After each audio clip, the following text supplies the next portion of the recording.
Je ris parce que je vais vous raconter une histoire avant que je ne vous montre comment éviter ce genre de clients. Quand j'ai débuté dans les affaires, j'ai débuté surtout dans le pressing, j'ai rencontré un problème et ce problème-là m'a même conduit à la prison parce que je ne savais pas comment mettre les garde-fous autour de mon business. Qu'est-ce qui s'est passé? Il s'est passé que lorsque j'ai commencé dans le pressing, je crois 2 ans après, j'ai rencontré un client qui était venu déposer des habits. Et ce client-là, c'était un petit du quartier que je connaissais bien aussi. J'avais confiance en lui du fait qu'il appréciait mon travail et qu'il était venu déposer les habits chez moi. Alors il s'est passé que un jour, il vient déposer les habits dans le pressing. Bien évidemment, comme je le faisais confiance et que je le connaissais, je m'étais dit qu'il n'y avait pas de problème. Or, je ne savais pas que sur sa chemise, il manquait un bouton. Alors, j'ai fait mon travail, j'ai nettoyé, j'ai fini de faire mon travail. Lui, sachant que sur sa chemise, il n'y avait pas de bouton, quand il vient faire le retrait, la première des choses, c'est de regarder là où il y avait cette erreur-là. Donc, là où il n'y avait pas de bouton. Et il m'accusa que c'est moi qui avais arraché la bouton de sa chemise.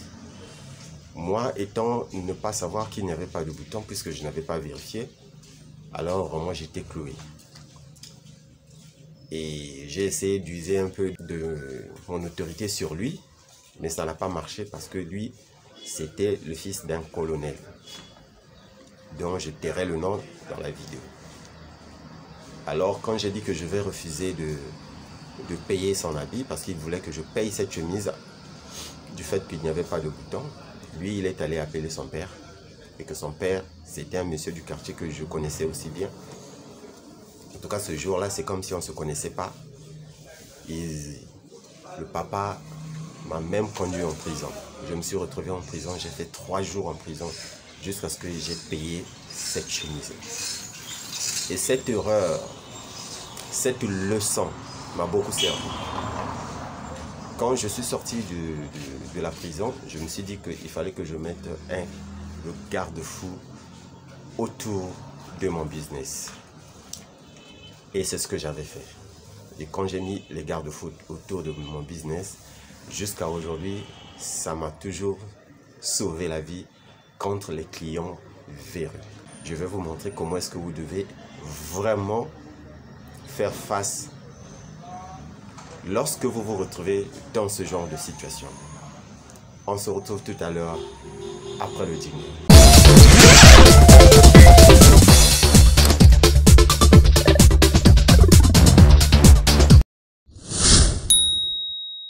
Salut et bienvenue sur la chaîne. Si vous êtes là pour la première fois, sachez que je suis le coach Jessie, entrepreneur, motivateur et coach en développement personnel. Ici sur cette chaîne, nous parlons du business du pressing et du repassage. Alors si vous voulez nous rejoindre, abonnez-vous à la chaîne et activez la cloche de notification afin de ne rien rater. Mes amis, je vais vous montrer comment est-ce que vous pouvez éviter les clients véreux. Ceux qui viennent dans le pressing juste pour vous rendre la vie difficile, pour faire de sorte que votre activité ne puisse pas aller de l'avant.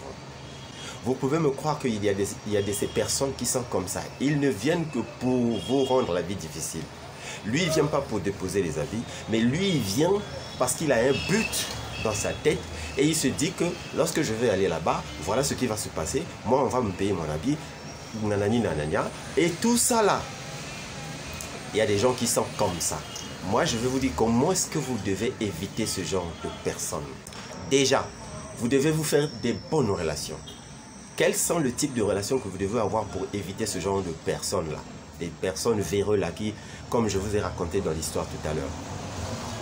La première des choses, c'est que vous devez avoir une personne haut placée. Dans la police, je dis bien. Vous devez avoir une personne haut placée. Faites-vous une relation avec une personne haut placée dans la police. Parce que lorsque vous allez rencontrer ce genre de personne-là, lui, il viendra au secours. Et oui, je vous dis la vérité. Moi, c'est ce que j'ai fait. Aujourd'hui, ça me sauve la vie. Ça sauve mon business. Parce que je me suis fait une bonne relation avec des autres. Moi, je n'ai pas seulement un policier, j'en ai plusieurs avec lesquels j'ai créé des relations. Et nous sommes devenus de très très bons amis. Alors, si tu viens me chercher sur ce point-là, alors j'appellerai ces personnes-là, ils viendront. C'est comme ça dans le business. Dans le business, si vous ne savez pas créer des bonnes relations, vous ne savez pas avoir vous ne savez pas créer des bonnes relations avec des personnes bien placées dans la société, vous allez chuter parce que vous allez avoir les impôts, la mairie, la patente. Toutes ces personnes-là, ils viendront vous faire chier. Alors, si vous n'avez pas créé autour de vous ces relations-là, votre business va se perdre. Vous allez tout perdre, je vous dis la vérité. Je vous dis la vérité. Vous pensez que les personnes qui sont riches, les richards là, vous pensez que eux, ils payent des impôts? Imaginons que vous êtes un ami du président des États-Unis. Vous allez payer les impôts? C'est la question que je vous pose. Dites-le moi dans les commentaires si réellement vous allez payer les impôts. Donc, vous devrez explicitement créer des bonnes relations autour de votre business. Si vous n'aviez pas des relations, vous devez en avoir. C'est une obligation. Je vous l'oblige, mes très chers. Parce que lorsque vous vous lancez dans le business, lorsque vous vous lancez dans les affaires, si vous n'avez pas de bonnes relations, vous n'irez pas loin. Vous ne pourrez jamais aller de l'avant si vous n'avez pas de très très bonnes relations autour des administrations. Ça, c'est la première des choses. Vous devez avoir une bonne relation dans la police, je dis bien, je le reprécise. Vous devez avoir une très bonne relation dans la police avec une haute autorité de la police. Ça, c'est quelque chose que j'insiste. Sinon, vous allez vous retrouver en prison comme moi je l'ai été au départ. La deuxième des choses, c'est qu'il faudra que vous puissiez vérifier les habits minutieusement. Quand un client vient dans le pressing, il vient déposer son habit, ne lui faites pas confiance. Même si c'est quelqu'un, même si c'était votre père, que ce soit votre mère, votre père, votre frère, un ami que vous connaissez bien, vérifiez ces habits-là avant que le client ne sorte de votre pressing. Regardez le pressing, même s'il est pressé, dites-lui d'attendre. Vérifiez d'abord les habits. Regardez minutieusement, je dis bien minutieusement, s'il y a des erreurs, s'il y a des trous, ou encore s'il y a, je ne sais pas, un habit est déchiré. Il y a des clients comme ça, je te dis, il est conscient que son habit a un trou déchiré, je ne sais pas les boutons qui manquent comment, mais il vient déposer expressement. Parce que lorsque toi tu nettoies, tu lui remets son habit et lui, quand il arrive, il commence d'abord par regarder cette erreur-là. Mais vous avez déjà fait le travail, vous avez déjà fini tout le travail. Comment allez-vous expliquer devant une personne comme ça? Vous êtes carrément en erreur parce que vous avez déjà fait le travail. Il n'y a rien à faire. Vous n'allez pas lui dire que ben, moi j'ai... Mais lui, quand il était venu dans votre pressing, lui, vous n'avez pas vérifié cet habit-là devant lui. Non, il a raison. Ça, c'est quelque chose que vous devez faire pour ne pas tomber dans ce piège-là. Il y en a. Même si vous pouvez mettre cela en doute, moi je vous dis qu'il y en a. Il y a des clients comme ça.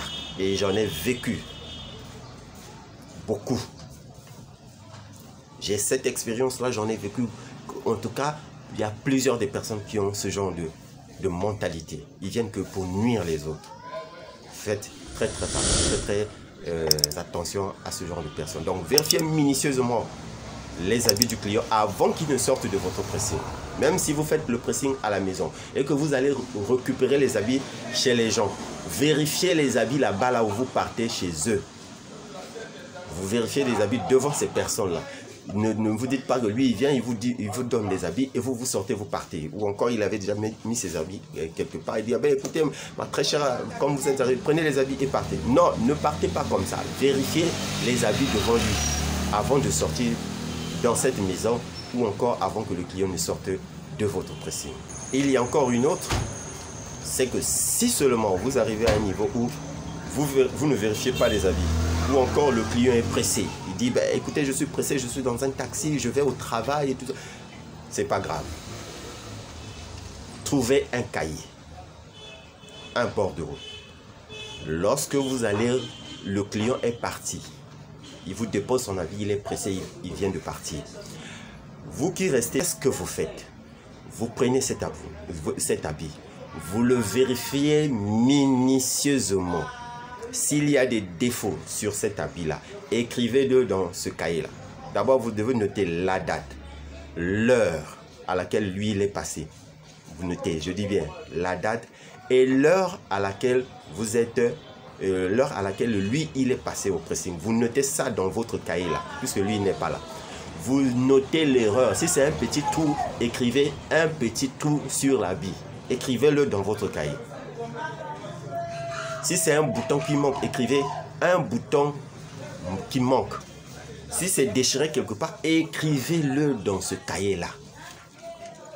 Parce que le jour où lui viendra retirer son habit, ce jour-là, vous lui montrez votre cahier. Vous dites, écoutez, quand vous êtes passé, me laissez votre habit, vous étiez tellement pressé que je n'ai pas pu vérifier l'habit devant vous, mais regardez ce que j'ai retenu pendant que vous n'étiez pas là. Regardez ce que j'ai retrouvé pendant que vous n'étiez pas là. C'est comme ça qu'il faut faire. Et qu'est-ce qu'il faut faire encore ensuite? Quand vous allez vous rendre compte de ces erreurs-là, le client n'est pas là. Vous vous êtes rendu compte qu'il y avait un bouton qui manquait, l'habit est déchiré. Si vous ne pouvez pas nettoyer cet habit-là, laissez-le de côté. Ne nettoyez pas ce genre d'habit. Mettez-le de côté. Laissez-le dans un coin. Quand lui viendra, en ce moment-là, vous allez lui montrer. Regardez, quand vous m'avez déposé votre habit, voilà ce que j'ai trouvé. Mais je n'ai pas voulu le nettoyer parce que si je le nettoie, après, vous allez dire que c'est moi qui ai gaspillé votre habit. Donc, j'ai voulu d'abord le laisser. Même si ça peut durer un mois. Même si cet habit-là dure un mois, 2 mois, même, voire une année. Ce n'est pas votre problème. Vous laissez ça de côté. Le jour où il viendra, vous allez lui montrer les erreurs qui sont sur cet habit et ça va vous épargner. La dernière des choses, ça se trouve sur les factures. Je vais vous montrer qu'est-ce qui se passe sur les factures. Alors, en dernier mot, c'est que vous devez avoir des factures. Vos factures, sur vos factures. Je dis sur vos factures. Vous devez avoir un mot. Écrivez un tout petit mot nota bene ici. Parce que lorsque le client, je signifie encore que ce qui vous lie avec votre client, c'est la facture. C'est ça. Un client ne peut pas venir dans un pressing et que vous ne lui donnez pas une facture. Non. C'est le lien qui est entre vous deux. C'est ce qui fait que lui, il reconnaisse que dans votre pressing, il a déposé les habits. Et que vous aussi, vous soyez conscient que vous avez reçu les habits d'une personne. Donc, c'est la facture qui crée le lien entre vous deux. Quand lui, il va recevoir la facture, bien évidemment, vous savez que déjà, nous, ici en Afrique, on n'a pas la culture de lire. Ça, vous m'excuserez, même si ça fait mal, mais nous n'avons pas la culture de lire. Ça, c'est sûr. Vous n'allez pas me contester sur ça. Les Africains ne lisent pas beaucoup. Moi, j'ai eu la chance de sortir un peu du pays, de voyager beaucoup. Je vous dis la vérité que les Africains ne lisent pas. Déjà, même quand vous allez lui remettre la facture comme ça, il ne va même pas le lire. Il prendra la facture, il mettra dans la poche. Le jour où ses habits vont se perdre, cette facture va vous sauver la vie. Pourquoi? Parce que au-dessous, tel que ici sur ma facture, vous allez voir qu'il y a des petits mots comme ça. Je vais la lire pour vous montrer de quoi il s'agit. Nota bene, tout article dans un pressing est considéré comme occasion. Point. En cas d'usure ou de perte, le coût est divisé par 2. Le délai de tout article est de 3 mois. dépasser cela, le pressing décline toute responsabilité et procédera aux frais de magasinage. Pourquoi j'ai écrit ça sur les factures? Pour que la personne qui vient déposer les habits chez moi, qu'il ait conscience de ce petit mot-là. Parce que toutes les personnes, comme je vous l'ai dit tout à l'heure, vous allez vous retrouver avec ces personnes véreuses. Le jour où il revient, il dit, mais moi je ne vous avais pas donné mon habit de cette façon et que cet habit s'est déchiré et machin. Vous allez lui présenter ce genre de mots. S'il dit, ben, allons-y à la police, vous partez avec votre facture. Vous montrez à la police, vous lui montrez la facture, vous dites, regardez, si lui n'avait pas conscience de ce qui est écrit sur cette facture, alors c'est son problème. Voilà dans mon pressing comment ça fonctionne. Et vous aussi, pendant que vous êtes en train de faire le pressing à domicile ou encore le pressing que vous avez déjà établi, vous devez faire la même chose. Ne vous y trompez pas, mes amis. Vous allez vous retrouver dans ce genre de situation. Je pense que ce jour-là, vous allez me dire ça dans les commentaires. Que vous avez reçu un client qui vous a rendu ce genre de situation. Et si vous ne mettez pas des garde-fous autour de vous, alors mes amis, je vous dis la vérité, vous allez vous retrouver en prison comme moi je l'ai été dans le passé. Voilà ce que j'avais à vous dire sur les clients véreux. On se revoit à très bientôt. D'ici là, portez-vous bien.